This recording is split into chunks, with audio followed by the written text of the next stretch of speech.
Di RCTI suka nonton si Akum jalan-jalan ke Buah Batu. Assalamualaikum warahmatullahi wabarakatuh. Oke, jadi video kali ini saya mau rakit PC lagi menggunakan memori RAM DDR5 dan motherboardnya juga udah DDR5. Jadi di tahun 2023, apalagi ini Februari Maret ya, harga memori RAM DDR5 ini udah mulai turun gitu ya. Bahkan hampir sama dengan memori RAM yang DDR4 harganya ya. Kalau di tahun 2022 khususnya kemarin, harga memori RAM DDR5 yang 32 GB itu harganya nyentuh 5 jutaan lah. Apalagi si motherboardnya ya di atas 7 jutaan. Nah, untuk saat ini udah pada murah, tapi murahnya juga ya kelas mid end ke atas lah ya. Kalau kere-hore mah tetep lah jagonya Intel Gen 3 Gen 4 gitu ya. Soalnya agak lumayan belasan juta juga gitu. Tapi kita lihat performanya seperti apa dan komponen apa aja yang saya pakai di sini. Kalian simak terus videonya ya. Oke?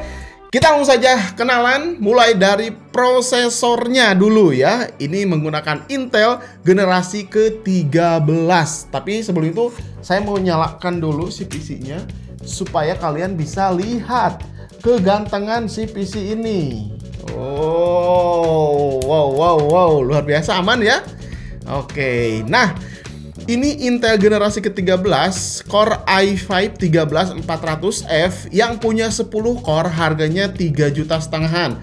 Ya meskipun 10 core ini tuh ada 6 P-core dan 4 E-core. Kalau thread-nya masih 16 thread aja ya untuk kelas Core i5 ini. Dia menggunakan teknologi Intel 7 terus maksimum 128 GB dan udah support PCIe 5.0. Dan TDP-nya ini hanya 65 sampai 90 watt lah. Jadi harusnya si prosesor Core i5 13400F ini udah irit daya ya. Nggak panas lah intinya mah gitu ya. Terus untuk motherboardnya di sini saya menggunakan ASRock Steel Legend B760M Wi-Fi. Motherboard ini salah satu termurah di kelasnya yang udah support Intel Gen 13 dan dukungan memori DDR5. Motherboard ini juga dilengkapi 12+1+1 power paste, 50 ampere di ARMOS untuk V-core-nya. Jadi untuk kemampuan PRM-nya udah sangat baik sekali, apalagi hanya untuk sekelas Core i5 13400F. Bahkan jika digunakan untuk Core i9 13500K masih tetap sanggup ya. Dukungan slot PCIe-nya juga udah PCIe 5.0x16 ya. Terus ada slot M.2 juga, ada 3 PCIe Gen 4x4, dilengkapi 4 slot DIMM DDR5 up to 7200 MHz. Terus ada 3 pin RGB, kalau urusan estetika pasti udah keren lah ya. Terus adanya antena Wi-Fi, support Wi-Fi 6E dan Bluetooth 5.3. Nah, Bluetooth 5.3 ini bisa dimanfaatkan kalau kalian menggunakan peripheral wireless yang udah punya teknologi Bluetooth yang kencang juga ya, seperti mouse atau keyboard tanpa delay. Dan tentunya motherboard ini udah support Gen 12 dan Gen 13 dengan soket LGA 1700 yang terbaru. Untuk memori RAM-nya, nah di sini ini penting banget ya. Nih, DDR5 sekarang udah pada turun harga, jadi semakin terjangkau. Saya lihat harga si Kingston Bespuri ini 2x8 GB 5200 MHz hanya sekitar 1,4 jutaan. Hampir mirip kan harganya dengan DDR4 yang harganya 1213 gitu kan, dengan estetika RGB seperti ini. Nah, makanya di sini saya pakaikan 2x16 GB. Jadi ini totalnya tuh 32 GB DDR5 dengan speed 5200 MHz. FY ini, RAM ini menggunakan manufaktur dari Micron dan RAM ini juga merupakan DDR5 pertama yang digunakan untuk memecahkan rekor overclock yang menyentuh 10.000 MT per detik dengan sertifikasi Intel XMP 3.0. Ditambah lagi udah ada RGB yang bisa disetting pakai software Fury Control. Nah, kalian bisa lihat ya. Dengan aplikasi ini kita bisa mengganti warna RGB, warnanya kelihatan lebih terang ya. Jadi yang suka estetika bling-bling ya ini pas banget pastinya ya. Banyak juga mode RGB-nya yang bisa kita sesuaikan dengan kebutuhan. Kalian bisa pilih aja di software ini ya. Kingston mengklaim desain barunya ini tuh memberikan tampilan yang modern dan heatsinknya bisa membantu cepat membuang panas. Makanya kalau misalkan mau di overclock, si Kingston Bespuri ini udah kalem-kalem aja lah. Di sini saya juga nggak repot ya, tinggal aktifkan saja di BIOS nih XMP 3.0-nya, karena ini ada dua profile ya, yang profile 1 dan profile 2. Si memory RAM ini bisa langsung berjalan di kecepatan 5200 MHz di profile 1 ya, dengan stabil. Untuk tingkat kestabilannya kita akan tes nanti di pengujian. Lanjut, di sini untuk storage-nya, karena motherboardnya ini udah support NVMe M.2 Gen 4, jadi saya pakaikan XPG Gaming S50 Lite Gen 4 juga, supaya memaksimalkan speed ya ketika kita melakukan booting, copy paste, loading game, dan lain-lain. Biar sekalian mahal PC-nya, saya pakai yang 1 TB. Tapi bisa sih lebih murah sebetulnya ya. Bisa pakai NVMe yang 500 ribuan aja kayak XPG SX 6000 Lite atau XPG SX 8600 Pro. Ini tetap normal-normal aja. Cuman size-nya tentu di bawah 1 TB. Terus PGA card-nya karena memang masih pada mahal, jadi pilihannya jatuh ke Zotac RTX 3060 12GB 192 bit GDDR6.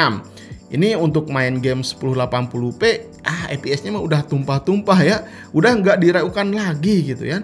Untuk live streaming juga tentunya udah kenceng lah ya, karena Nvidia sudah didukung dengan decoder dan encoder yang punya teknologi yang cukup canggih juga. Nanti kita akan ada pengujian live streaming juga.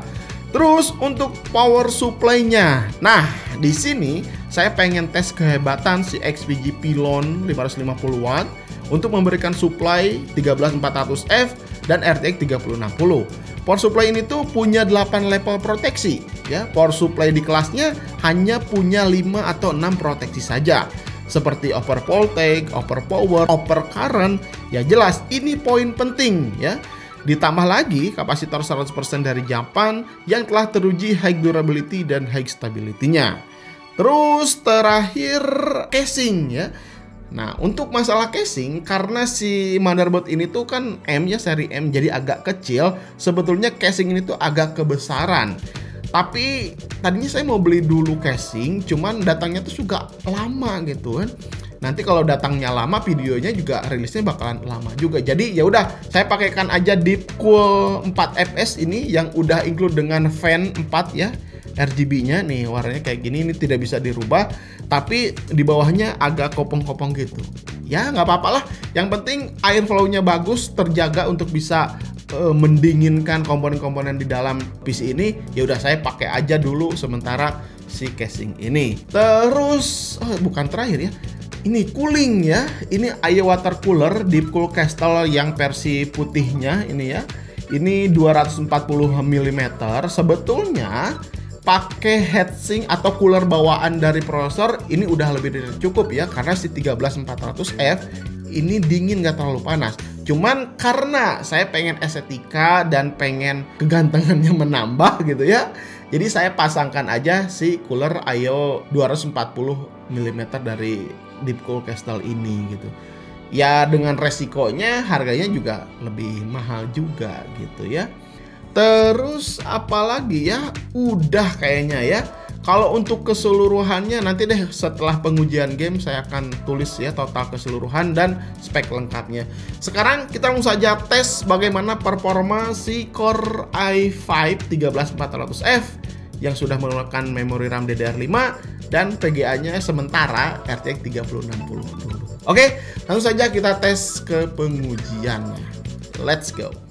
Sebelum pengujian, kita lihat dulu di BIOS ya. Si memori RAM Kingston FuryBase ini dalam kondisi profile 1 berjalan di speed 5200 MHz. Oke, game pertama Apex Legends resolusi 1080p, presetnya very high. FPS bisa nembus 220 FPS nih, kenceng pisan nih. Tapi kalau frame-nya lagi rame, FPS rata-rata di 150-an. Penggunaan PGA udah 99% dengan suhu 72 derajat Celcius. Ya ini masih wajar ya. Terus untuk prosesor di sini masih 50%-an ya untuk usage-nya. Pergerakan game ini smooth banget ya, apalagi kalau kalian pakai monitor 165 Hz. Nembak musuh tuh lebih akurat. Untuk suhu prosesor di sini memang belum kelihatan muncul ya di Afterburner. Tapi ini saya sambil jalankan HW Info. Jadi suhu si prosesor di sini hanya 45 derajat saja dan maksimumnya hanya di 55 derajat saja ya. Ini dingin pisan ternyata si prosesor 13400F ini. Game kedua Horizon Zero Dawn, resolusi 1080p, presetnya Ultimate, PGA-nya udah mentok-mentok 100%, penggunaan prosesor di 60%-an, ini ya, agak naik tuh ya. Konsumsi watt PC-nya aja ini saat menjalankan game tuh berada sekitar 270, 280, hampir 300 naik turun ya. Kali-kali ini nyentuh 300 watt. Dengan performa ya seperti ini ya wajar saja ya. Malah termasuk irit ya. Kalau kita pakai VGA lawas ya, prosesor lawas, performanya pasti kecil, konsumsi wattnya hampir mirip-mirip kayak gini. Terus game ketiga ada PUBG Steam 1080p rata kanan ya, ini FPS tinggi banget lah ya. Enak banget nih kalau main tembak-tembakan ya. Kayak gini mantap lah ya. Terus di sini saya tes untuk live streaming main Apex Legends ya, FPS jelas nggak ada masalah, lancar banget. Yang penting smooth ya, karena dukungan dari encoder GPU RTX udah generasi terbaru, jadi visual yang ditampilkan saat streaming juga pastinya mulus. Apalagi ditambah game FPS-nya ini tinggi. Wadaw, madep pisan ya. Kalian juga bisa lihat wattmeter keseluruhan PC ini saat dipakai live streaming di Facebook. Ya kisaran hampir sama ya, 260, 280 gitu naik turun lah ya. Kalian bisa cek link pengujian ketika streaming di Facebooknya, linknya nanti saya akan simpen di deskripsi. Yang kepo silahkan meluncur. Lanjut, gimana kalau editing? Nah, di sini saya tes juga ngedit video ya di Adobe Premiere Pro. Ini video sekelas IT, resolusi 1080p, 120 fps ya. Jelas tidak ada kendala walaupun ya layer dan efeknya lumayan banyak juga masih aman-aman aja. Waktu render ini videonya 20 menit ya, membutuhkan waktu sekitar 9 menit. Render video durasi 20 menit, size-nya 1,6 GB. Biasanya ini membutuhkan waktu sekitar 14 menit kalau pakai 12400F. Terus tes benchmark tambahan, di sini saya coba Blender BMW 27 ya untuk melihat kemampuan renderingnya. 13400F ini menyelesaikan render 2 menit 44 detik untuk project BMW 27 ya. Jika dibandingkan dengan 12400F yang butuh waktu rendernya 3 menit 17 detik. Selisihnya lumayan cukup banyak ya. Peningkatannya ini bakalan kerasa ya. 12400F ke 13400F. Terus untuk GPU-nya ini si RTX 3060 menyelesaikan render BMW 27 ini sekitar 15,59 detik. Kencang banget ya. Terus lanjut pengujian Cinebench R20, di sini mendapatkan skor multinya 5600-an poin ya, dengan konsumsi watt di bawah 90 watt. Nah, ini saya tes ya sambil dijalankan HW Info ya biar kelihatan wattnya. Jelas ini irit lah ya dengan skor yang didapat cukup tinggi. Terus di Firestrike juga mendapatkan skor combine-nya 9127 poin. Cukup baik ya untuk skor PC mid-end. Lalu karena PGA RTX ini support ray tracing, maka pengujian Port Royal saya uji juga ya. Ini sanggup diselesaikan sampai akhir sehingga mendapatkan skor 5150 poin. Lumayan ya, skornya cukup tinggi ya untuk 3D Max di Port Royal.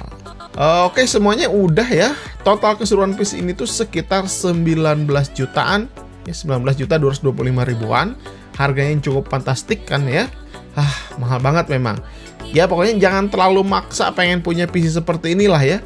Performanya tuh terlalu overkill untuk kalian yang punya skill gaming dan skill editing yang biasa aja.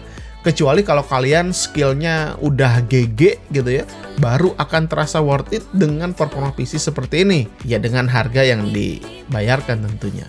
Nah, gimana setelah tadi kalian melihat performanya ya, editing, streaming, suhunya, pokoknya semuanya ya. Kalau misalkan spek seperti ini mah udah libas lah, mau main game apa aja tinggal gas aja ya. Kecuali kalau kalian editing profesional yang butuh PGA card kencang untuk ngerender, ya tentunya ini harus di-upgrade juga si PGA card-nya. Oke, kelemahannya sih cuma satu ya, harganya cukup mahal. Tapi 19 juta ini totalnya, saya lupa juga ya. Total keseluruhannya ini 19 juta, tapi ini bisa dipangkas lebih murah lagi. Pertama dari storage ya, karena ini menggunakan PCIe Gen 4x4 yang 1 TB, harganya itu kan 2 jutaan lebih ya. Kita pangkas deh pakai NVMe SX 6000 Lite gitu ya, tapi sama-sama menggunakan NVMe juga yang harganya 400 atau 500 ribuan. Itu kan bisa ngurangin 1,5 juta. Terus untuk cooler, nah ya, karena si prosesor 13400F ini tuh dingin banget ya, nggak panas ya. Bahkan si Kestrel Deepcool 240 ini overpower ya, terlalu dingin gitu ya untuk 13400F. Bisa menggunakan stock cooler aja yang bawaan dari prosesor, itu kan gratis. Nah, jadi pembelian untuk AI water cooler ini nggak usah. Ini harganya sekitar 1,5 juta juga. Nah, ini kan dari NVMe 1,5 juta, dari cooler 1,5 juta. Udah bisa ngirit 3 juta. Tapi menghasilkan performa yang sama. Bisa dipakai live streaming, editingnya juga seperti itu. Cuman paling yang beda dari estetika aja ya, dan suhunya mungkin si prosesor agak panas. Tapi saya rasa prosesor bekerja di 70 derajat Celcius gitu ya, ketika main game atau render, performanya nggak akan begitu banyak berubah lah. Terus paling dari size storage-nya ya yang menjadi lebih kecil gitu. Tapi untuk performa keseluruhannya masih tetap aja. Terus ditambah lagi casing. Nah, ini casingnya juga lumayan cukup mahal juga, sekitar 900 ribuan. Kita bisa pakai yang casing 400 atau 500 ribuan juga. Yang penting airflow-nya bagus ya. Karena si motherboardnya kan seri M jadi kecil, casingnya bisa yang pakai yang lebih kecil, dan harganya bisa ngirit lagi 500 ribu. Jadi bisa ngurangin 3,5 juta. Kemungkinan ini bisa lebih murah dengan performa seperti ini di harga 15 juta sampai 16 jutaan. Tapi tetap sudah menggunakan DDR5, dan tentunya kelebihannya nih ya, ini udah upgradable ke depan karena Intel Gen 13 ini kan baru rilis banget ya. Jadi untuk upgrade di tahun 5 tahun ke depan, apalagi ini udah support PCIe 5.0x16. Jadi siapa tahu 5 tahun ke depan udah banyak PGA card yang udah support PCIe 5.0, motherboard dan prosesornya ini nggak usah di-upgrade gitu ya.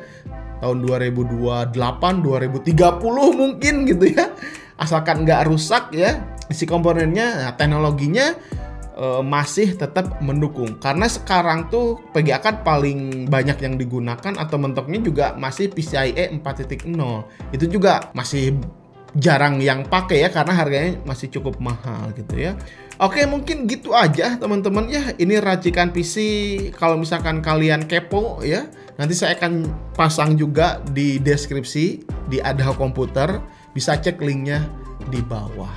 Sampai ketemu di video berikutnya. Saya Randy Adha, sekilas IT. Assalamualaikum warahmatullahi wabarakatuh. Salam teknologi.